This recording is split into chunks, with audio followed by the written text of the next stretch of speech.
Physics के फंडे में आपका स्वागत है। तो कैसे हैं आप लोग दोस्तों? आज हम सॉल्व करने जाएंगे 101 पार्ट 2। पार्टी 1 तो हम कर चुके हैं, अब करेंगे हम पार्टी 2। तो दोस्तों बिना समय को बर्बाद किए शुरू करते हैं क्वेश्चन। बस आपको रूल्स बता देता हूं, आप जो नए बच्चे हैं, मैं क्वेश्चन रीड करूंगा, रीड करने के बाद आपको दूंगा टाइम के अकॉर्डिंग आपको क्वेश्चन को सॉल्व करके कमेंट बॉक्स में आंसर देना है फटाफट तेजी के साथ। शुरू करते हैं question number 24। A nucleus X emits an alpha particle and beta minus particles. The resulting nucleus is। आपको देता हूं 45 सेकेंड्स का समय, शुरू हो जाइए तेजी के साथ।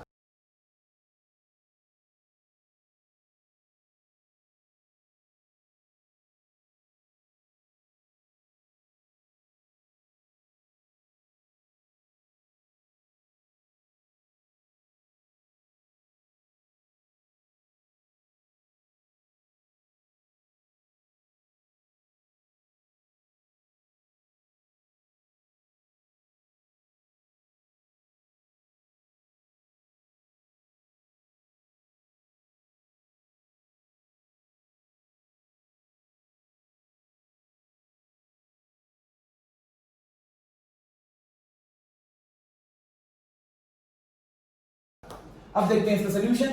हमें पता है पार्टिकल मान लिया मैंने x, इधर n इधर n।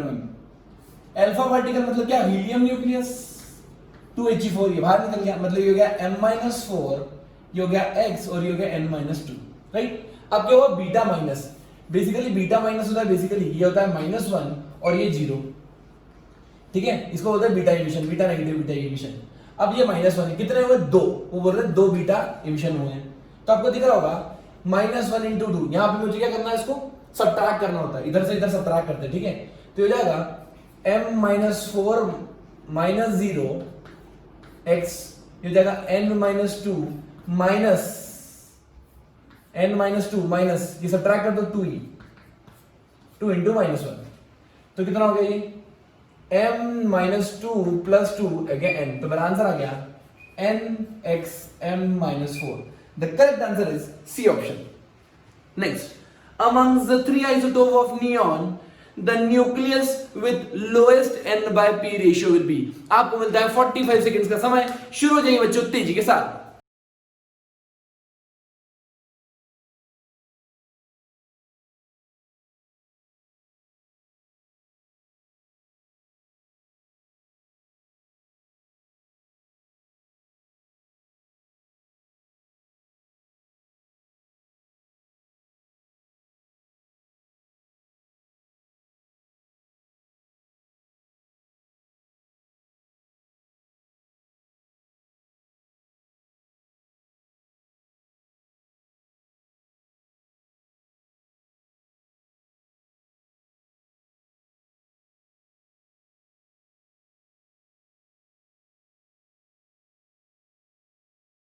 अब देखते हैं बच्चों सॉल्यूशन। हमें पता है n मतलब न्यूट्रॉन बाय प्रोटॉन का रेशियो निकालना है। तो सबसे पहले केस में 22 - 10, ये न्यूट्रॉन है, प्रोटॉन कितने? 10। सेकंड केस में 21 - 10/10, और ये थर्ड केस में 20 - 10/10। अब आप अपना कॉमन सेंस लगा के बोल सकते हो लोएस्ट n/p रेशियो इसमें होगा। The correct answer will be C option. Next, the variation of potential energy of harmonic oscillator is shown in the figure, the spring constant rate। आपको देता हूं 45 सेकेंड्स का समय, शुरू हो जाइए तेजी के साथ।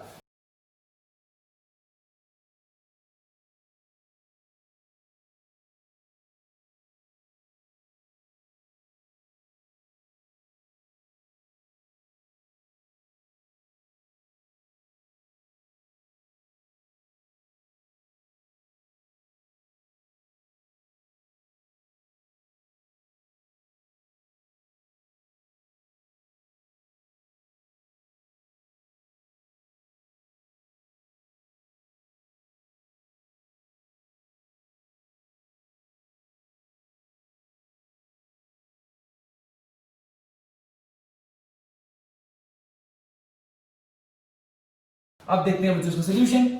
हमें पता है जो ग्राफ गिवन है, मैक्सिमम पोटेंशियल एनर्जी कहां गिवन है? यहां पे। और हमें पता है जो मैक्सिमम पोटेंशियल एनर्जी होती है वो x ½ की x² होती है। मैक्सिमम कहां होती है? एम्पलीट्यूड पे। खत्म खेल। ये हो जाएगा 0.04 दे रखा है, 0.04 इक्वल्स टू हाफ इंटू के इंटू एम्पलीट्यूड कितना दे रखा है बच्चों 20 mm। अगर 20 mm दे रखा है तो आपको लिख दो 20 का स्क्वायर डिवाइडेड बाय mm मतलब क्या 1000, इसका स्क्वायर कर दो, बस आपका आंसर आ जाएगा बच्चों, के वैल्यू हो जाएगी 150। The correct answer will be option number B. Next question number 27। The path length of oscillation of simple pendulum of length 1 meter 16 centimeter, the maximum velocity will be। आपको देता हूं मैं 1 मिनट का समय, शुरू जाइए तेजी के साथ।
देखो बच्चों ध्यान रखना हमेशा, टाइम पीरियड क्या गिवन है, t equals to 2 pi under root l by g होता है, राइट। लेंथ अगर 1 मीटर है तो क्या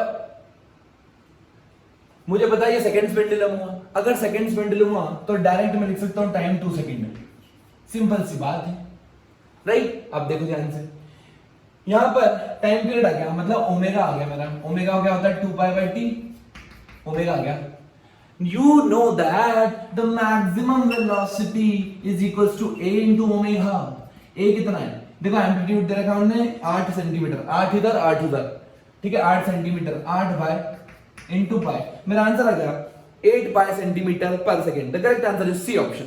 next, the correctness of velocity of an electron moving with velocity 50 meter per second is 0.005%। the accuracy with which its position can be measured will be। आपको देता हूं मैं 1 मिनट का समय, शुरू हो जाइए तेजी के साथ।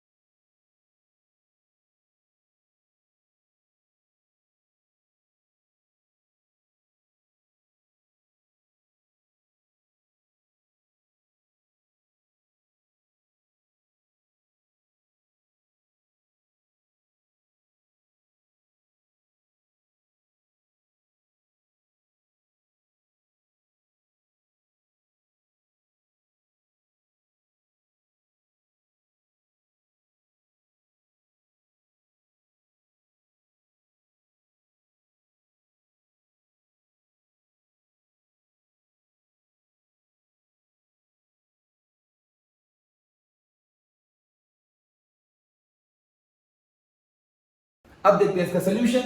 हमें पता है lambda equals to h upon p होता है, तो क्या मैं लिख दूं basically change in position delta x equals to Planck's constant into m into delta v। बोलो बोलो बोलो बोलो बोलो, चेंज इन पोजीशन और ये चेंज इन वेलोसिटी। लेकिन हमें क्या गिवन है, percentage delta v by v 0.005% given है, राइट। इसका मतलब डेल्टा v की वैल्यू हो जाएगी 5/1000 इंटू v, v कितना है 50 है, गेस ना 50 वैल्यू गिवन है, तो मेरा आंसर आ गया, परसेंट हटाओगे तो पहले 1/100 और आ जाएगा, तो मेरा आंसर आ जाएगा 25 into 10 to the power -4, right. अब आपको करना है प्लैंक्स कांस्टेंट की वैल्यू पुट कर दो, h 6.6 into 10 to the power -34 divided by mass of the electron 9.1 into 10 to the power -31 into delta v 25 into 10 to the power -4। बस आप calculations कर लीजिए, आपका डेल्टा एक्सचेंज इन पोजीशन आ जाएगा। The correct answer will be option number B. Next, the sun radiates electromagnetic energy at a rate of 3.9 into 10 to the power 26 watt its radius is 6.96 into 10 to the power 8 meter, the intensity of light at the solar surface will be। आपको देता हूं मैं पूरे पूरे 45 seconds का समय, शुरू हो जाइए तेजी के साथ।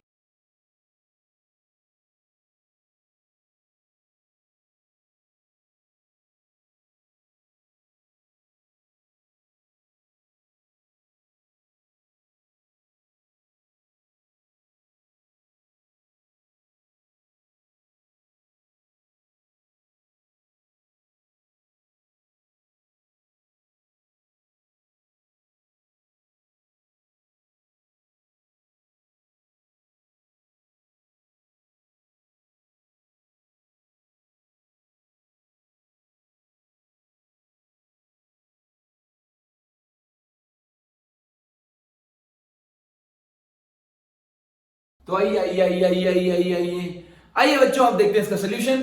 हमें पता है जो इंटेंसिटी होती है वो energy per unit area per unit time होता है, राइट। इसका मतलब एनर्जी बाय टाइम, क्या पावर लिख सकता हूं मैं? पावर हमको गिवन है, पावर कितना है? 3.9 into 10 to the power 26 given है। अब एरिया, अच्छा एरिया कौन सा लेते हैं? Surface area. जैसे ये पॉइंट है, ये रेडियस है, तो यहां पे एक सर्कल ड्रॉ करोगे, ये बेसिकली सर्कल नहीं है, ये स्फीयर है। कैसे? इंटेंसिटी हर पॉइंट पे सिमेट्रिकल होगी, तो ये एरिया हो जाएगा 4 पाई आर स्क्वायर। जैसे ही आप एरिया की वैल्यू पुट करोगे, आपका आंसर आ जाएगा, the correct answer will be option D. Next question number 30।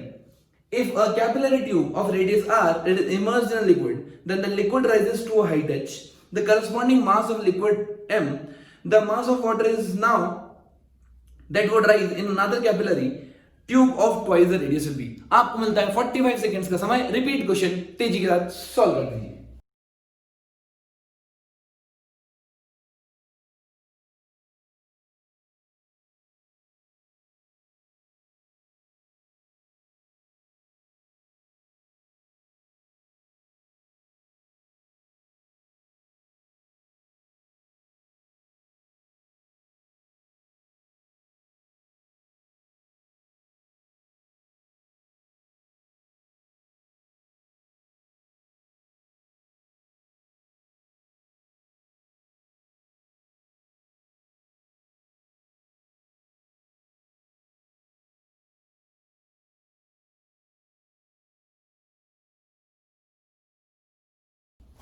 देखिए बच्चों, मास ऊपर चढ़ता क्यों है कैपिलरी में? क्यों? क्योंकि सरफेस टेंशन का फोर्स लगता है, राइट। बेसिकली सरफेस टेंशन का फोर्स का लगता है सरफेस पे, तो क्या मतलब surface tension into its length 2 pi r, ये किसको बैलेंस करती है? mg को। Upward force due to surface tension equals to mg। तो अब ध्यान से देखो, r प्रोपोर्शनल हो गया m, जितना बड़ा रेडियस लूंगा उतना ज्यादा मास आ जाएगा, सिंपल सी बात है, राइट। वो बात अलग है कि अगर रेडियस बढ़ाते तो हम हाइट घट जाती है, लेकिन मास की बात कर रहे हैं, रेडियस बढ़ाओगे तो मास बढ़ेगा, correct. The correct answer is option A. Question number 31। A cylindrical vessel contains a liquid of density rho up to height capital H. The liquid is closed by a piston of mass m area of cross section A. There is a small hole at the bottom of the vessel. The speed v with which the velocity the liquid comes out of the hole will be। आपको मिलता है दोस्तों 1 minute का समय, शुरू हो जाइए तेजी के साथ।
अब देखते हैं इसका सोल्यूशन।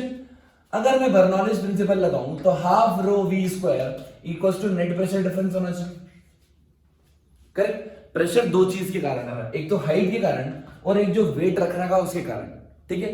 तो यहां पे हो जाएगा pressure due to height plus pressure due to weight. Weight मतलब क्या, force by area, mg by A plus rho g h, right.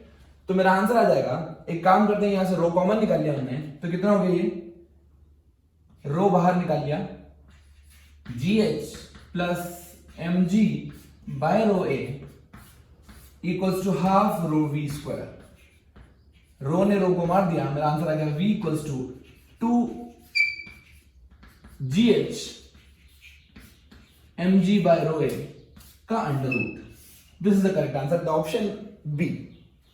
Question number 32, a ray of light in a denser medium strikes a rarer medium at an angle I. The angle of reflection and the angle of refraction are respectively r and r dash.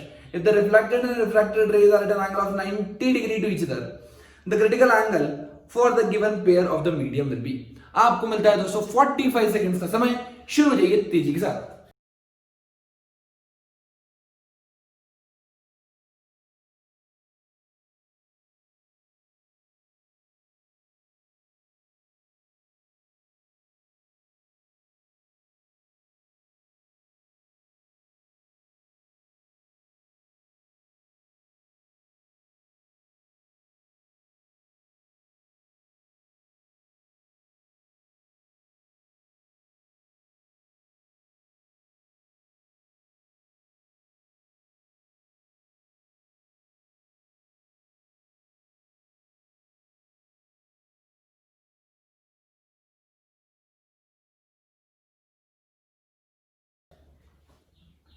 अब देखते हैं इसका solution.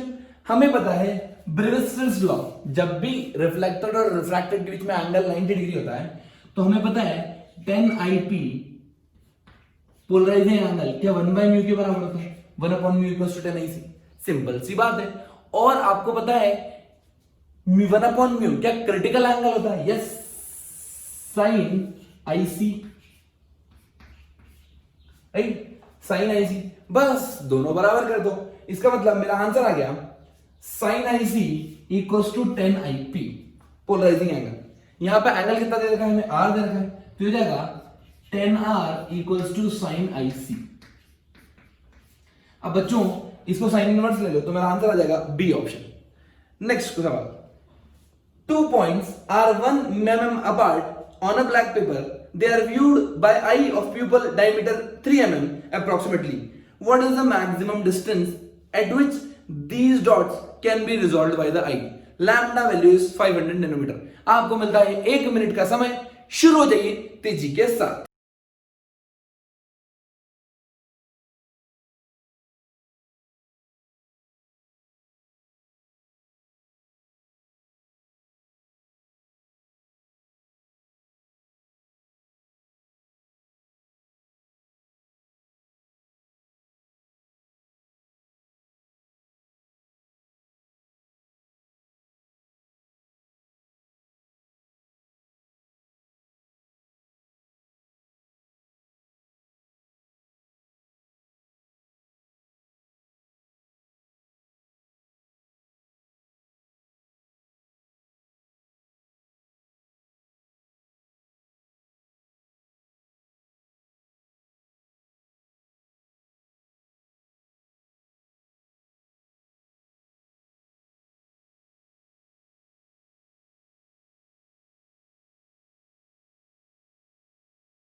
अब देखते हैं बच्चों इसका solution. हमें पता है रिजॉल्विंग लिमिट की वैल्यू। रिजॉल्विंग लिमिट होता है d theta equal to 1.22 lambda by a. Telescope की रिजॉल्विंग लिमिट हुई। अब रिजॉल्विंग पावर इसका उल्टा होता है, resolving power equals to 1 upon resolving limit, that is a upon 1.22 lambda, right. A या डी कुछ भी लिख सकते हैं आप, ए या डी कुछ भी लिख दो, ठीक है। अब ये एंगल है, यहां लेता हूं मैं, मान लीजिए 2 पॉइंट है, 2 पॉइंट है और मुझे वाई डिस्टेंस पे देखना है इसको, राइट। कितने दूर है ये दोनों सेपरेटेड वाई डिस्टेंस, मैं कैपिटल डी मान लेता हूं, ठीक। यहां से आप देखोगे तो अगर मैंने एंगल बना लिया थीटा, राइट, तो angle equals to arc length by radius, क्या वैसे लिख दूं अप्रोक्सीमेटली, छोटे एंगल की। डी थीटा की वैल्यू कितनी होती है? डी थीटा की वैल्यू होती है 1.22 लैम्डा बाय ए, राइट। अब मुझे निकालना है कितने डिस्टेंस तक आप दे सकते हो, तो d value will be y into a divided by 1.22 lambda. y कितना है? y गिवन हमें 1 mm 10 to the power -3। A कितना है? Diameter of the eye, diameter of the eye कितना गिवन है? 3 into 10 to the power -3 divided by 1.22 lambda डाल दो, 500 nanometre given है, 500 इंटू 10 टू द पावर -9। जैसे आप इसको सॉल्व करोगे आपका करेक्ट आंसर आ जाएगा option A. Next question number 34, a particle of mass 5 unit is moving with uniform speed 3√2 in the xy plane along the line y equals to x plus 4. The magnitude of the angular momentum about the origin will be. आपको मिलता है दोस्तों 1 minute का समय, शुरू हो जाइए तेजी के साथ।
हमें पता है जो एंगुलर मोमेंटम होता है बच्चों वो होता है m into r cross v।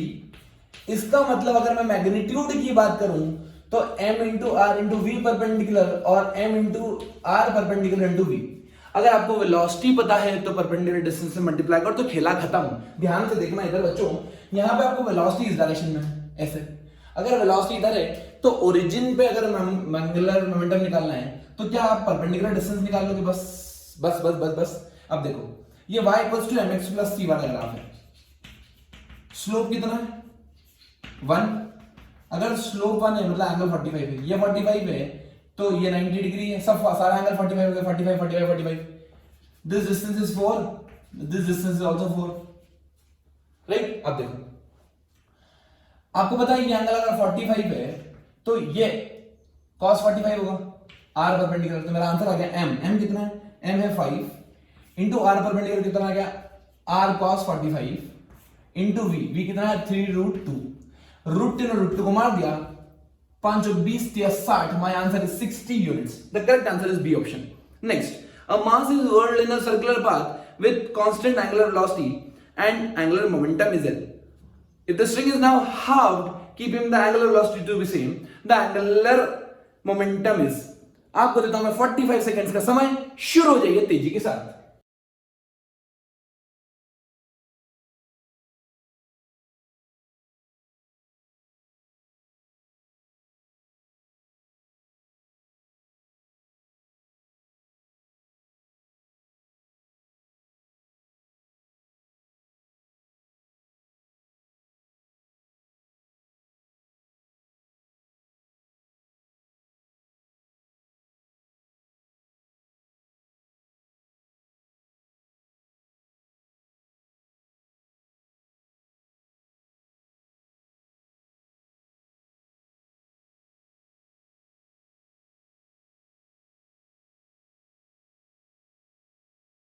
हमें पता है बच्चों जो एंगुलर मोमेंटम होता है क्या वो I इंटू ओमेगा होता है, that is equals to mr square into omega होता है। नाउ मास सेम है, ओमेगा सेम है, इसका मतलब क्या L proportional to r square हो गया।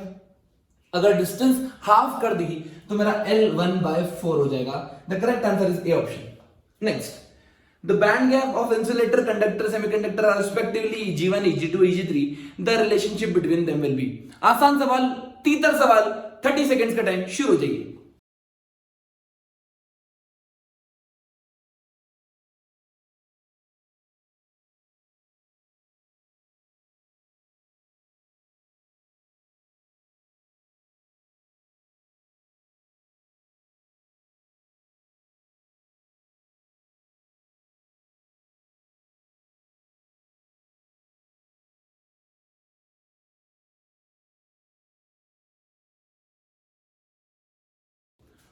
The correct option is a. आपको पता है एनर्जी जो बैंड गैप होता है बेसिकली सबसे कम होता है कंडक्टर में।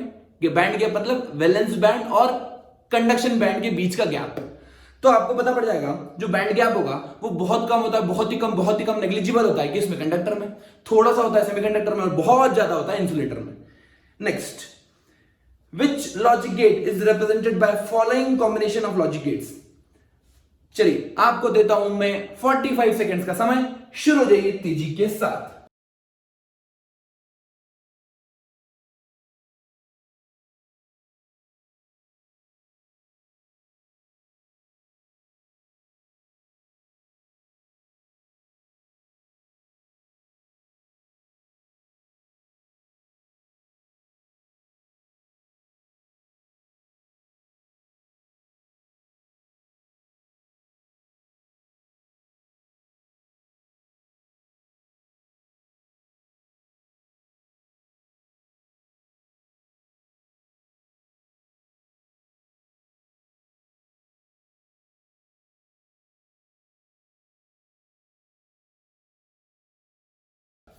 देखिए हमें लॉजिक गेट दे रखा है, यहां नॉट है, यहां पे नॉट है और आगे दे रखा है और प्लस नॉट, नॉर गेट दे रखा है, राइट। चलिए तो यहां पे ए इनपुट आया, यहां पे बी इनपुट आया, तो ये कितना हो जाएगा, ये हो जाएगा ए बार, ये हो जाएगा बी बार, राइट। आपको पता है ये गेट और गेट है, उसके आगे नॉट लगा है, तो और में क्या होता है, ए प्लस बी होता है, ये ए बार प्लस बी बार। अब इसका बार हो जाएगा, राइट। इसको सॉल्व कैसे करेंगे, डी मॉर्गन लगा के। हमें पता है cut the bar break the sign, break the bar change the sign, sorry. So यहां हो जाएगा ब्रेक, जैसे बार ब्रेक करेंगे तो हो जाएगा ए बार बार बी बार बार, प्लस था तो इंटू हो जाएगा, बार का बार क्या होता है, A into B, A into B मतलब and gate. The simple answer C option. Next, V versus T curves at constant pressure P1 P2 for an ideal gas are shown in the figure here। आपको मिलता है 45 second का समय, शुरू हो जाइए तेजी के साथ।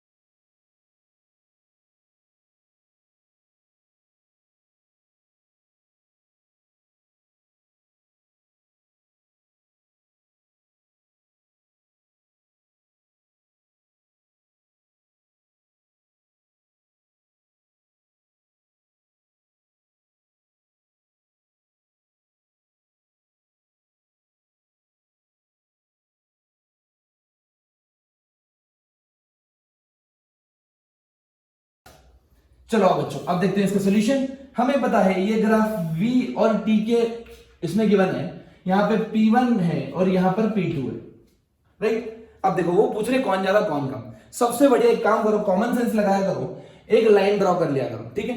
तो मैंने यहां पे एक लाइन ड्रॉ कर ली, ये हॉरिजॉन्टल लाइन ड्रॉ कर ली। आपको पता है इस लाइन पे क्या वॉल्यूम कांस्टेंट है। अगर वॉल्यूम कांस्टेंट है तो क्या प्रेशर प्रोपोर्शनल टू टेंपरेचर होगा, बिल्कुल सही बात है। तो आपको दिख रहा होगा ये टेंपरेचर T2 के करस्पॉन्डिंग हो गया और ये करस्पॉन्डिंग T1 के हो गया। कौन ज्यादा, सिंपल सी बात है, P1 आपको दिख रहा होगा, T1 ज्यादा तो P1 ज्यादा, तो P1 is greater than P2। The correct answer is option number A option. Next question number 39, which of the following pairs does not have similar dimension. आपको मिलता है बच्चों 30 सेकेंड्स का समय, तीसरा सवाल fast.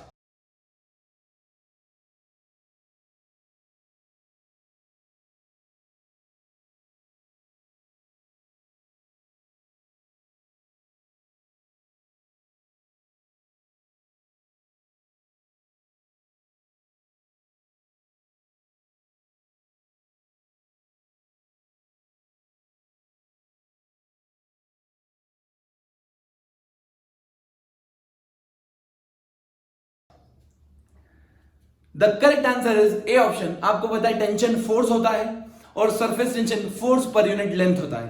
The correct answer will B ए।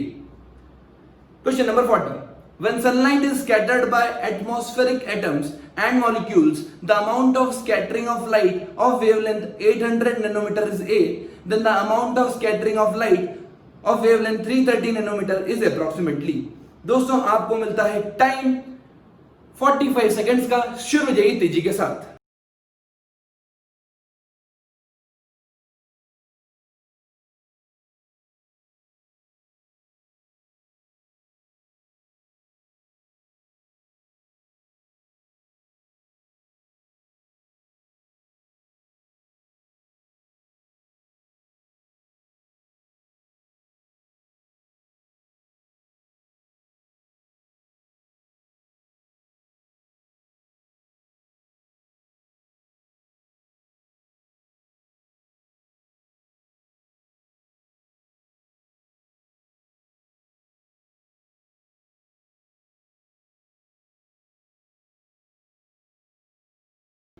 अब देखते हैं इसका सोल्यूशन। हमें रेलेज लॉ पता होना चाहिए। रेलेज लॉ ऑफ स्कैटरिंग। रेलेज लॉ बोलता है कि जो इंटेंसिटी है वो लैम्डा टू द पावर 4 के प्रोपोर्शनल होती है, राइट। सो यहां पे कितने गिवन है, 880 और 330, तो ये हो जाएगा I1 bye I2 is equals to 330 का whole square divided by 880 the to the power 4, दोनों तरफ पावर 4 आएगा, राइट। चलिए, तो आपको पता है ये कट जाएगा, ये बचेगा 3/8, 11 से कैंसिल करो, 3/8 टू द पावर 4।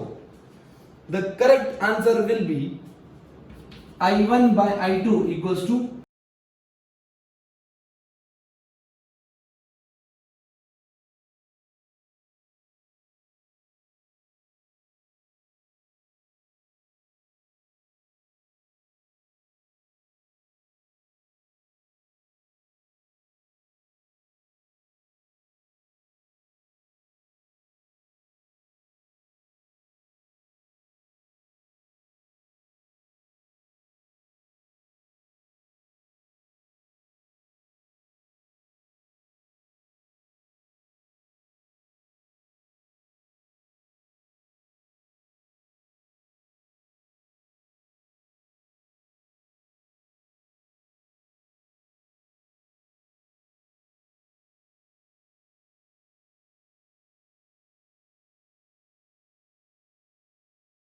आइए बच्चों देखते हैं इसका सोल्यूशन। हमें पता है डॉपलर इफेक्ट साउंड के अलग अलग काम करता है, लाइट के लिए अलग काम करता है। साउंड के लिए तो हम पढ़ चुके हैं apparent frequency equals to f dash v plus minus v upon v plus minus vs। Light के लिए हम फॉर्मूला लगाते हैं change in lambda divided by original lambda equals to speed in medium divided by speed in vacuum, right. तो यहां पर हमें delta lambda पूछा है, तो डेल्टा लैम्डा कितना हो जाएगा, v कितना है 100 किलोमीटर पर सेकेंड, 100 इंटू किलोमीटर पर सेकेंड, राइट। तो ये जाएगा मीटर पर सेकेंड इंटू लैम्डा, लैम्डा कितना है 5700 angstrom divided by 3 into 10 to the power 8, right. तो correct answer will be 1.9 angstrom. Next, अब देखते हैं question number 42। Three waves of equal frequencies having amplitudes 10, 4 and 7 mm arrive at a given point with a successive phase difference of pi/2. The amplitude of the resultant wave in mm is given by. आपको मिलता है 1 minute का समय, शुरू हो जाइए तेजी के साथ।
अब देखते हैं इसका बच्चों सोल्यूशन।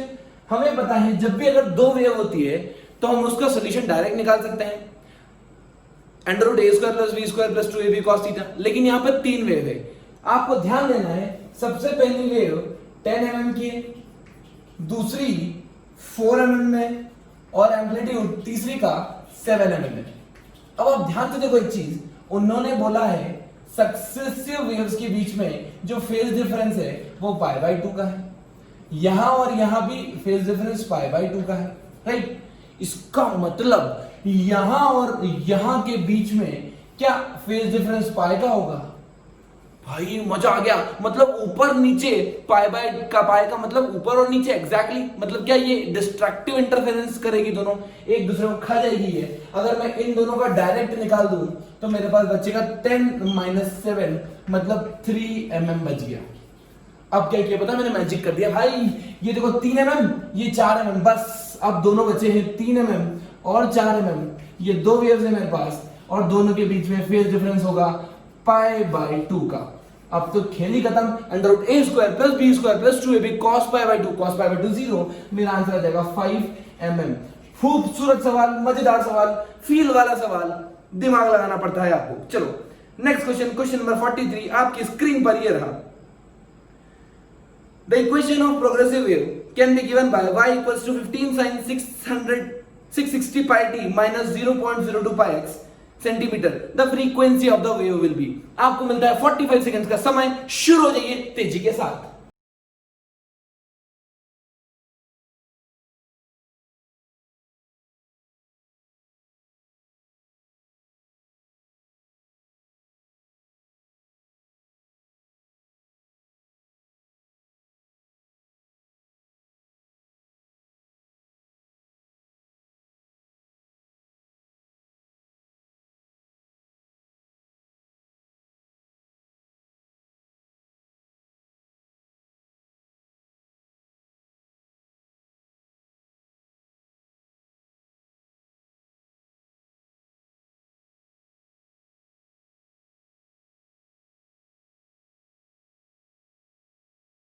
अब देखते हैं बच्चों का सॉल्यूशन। हमें पता है जो कोएफिशिएंट ऑफ टी होता है बेसिकली क्या वही ओमेगा होता है, मतलब 660 pi is equals to omega. I can write 2 pi f is equals to 660 pi. Pi ने पाई को मार दिया, मेरी फ्रीक्वेंसी आ गई 330 hertz. Next question number 44। A body of mass 5 kg is thrown vertically up with a kinetic energy of 490 joule. The height at which the kinetic energy of the body becomes half of the original value is। आपको मिलता है 45 second का समय। शुरू हो जाइए तेजी के साथ।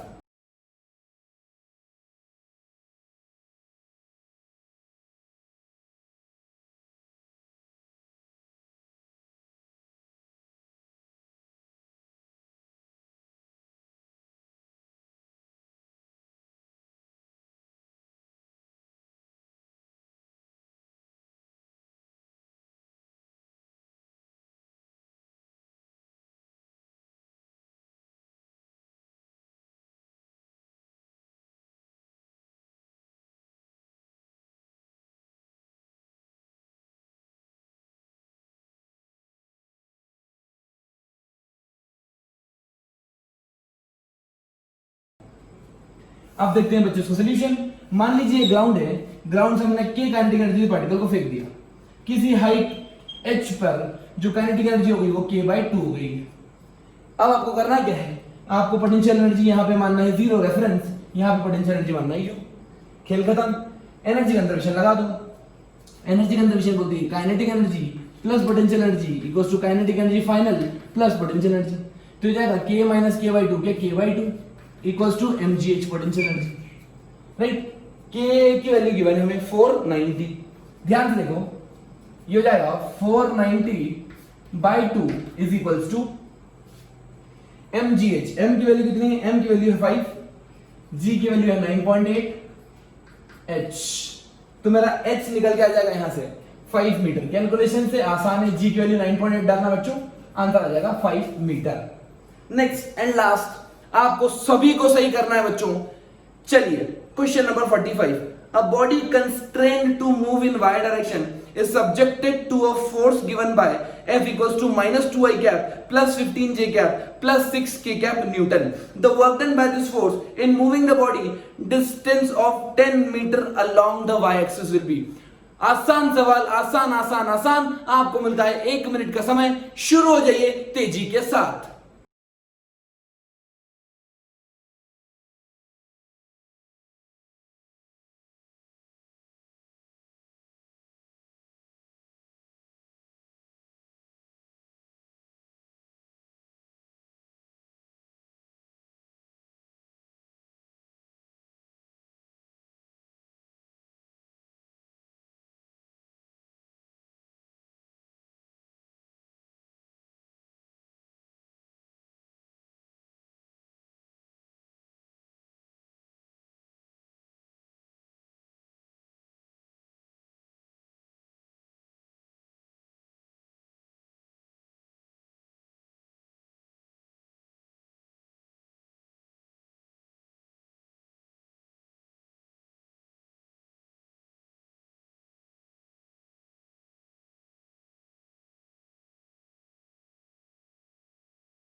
अब बच्चों हमें देखते हैं इसका सोल्यूशन। हमें पता है अगर फोर्स की value -2i cap plus 15j cap plus 6k cap दे रखी है और डिस्प्लेसमेंट सिर्फ और सिर्फ y डायरेक्शन में हो रहा है, y डायरेक्शन में कितना हो रहा है 10j cap, right 10j cap. अब आपको एक चीज कॉमन सेंस से पता पड़ता है बच्चों, जो वर्क डन होता है क्या फोर्स इनटू डिस्प्लेसमेंट होता है, F डॉट S या F डॉट D। मतलब जब मैं डॉट प्रोडक्ट करता हूं तो सिर्फ वो कंपोनेंट्स मल्टीप्लाई करता हूं जो सेम डायरेक्शन में होते हैं। I डॉट J 0 हो जाता है, J डॉट J आ जाएगा मेरा 15 × 10 दैट इज 150 जूल। सीधा आंसर, क्योंकि J डॉट K भी क्या होगा 0। The correct answer will be option B. दोस्तों मजे लेते रहिए, सॉल्व करते रहिए, सीखते रहिए और लोगों तक ज्ञान को फैलाते रहिए। That's all from my side, bye bye.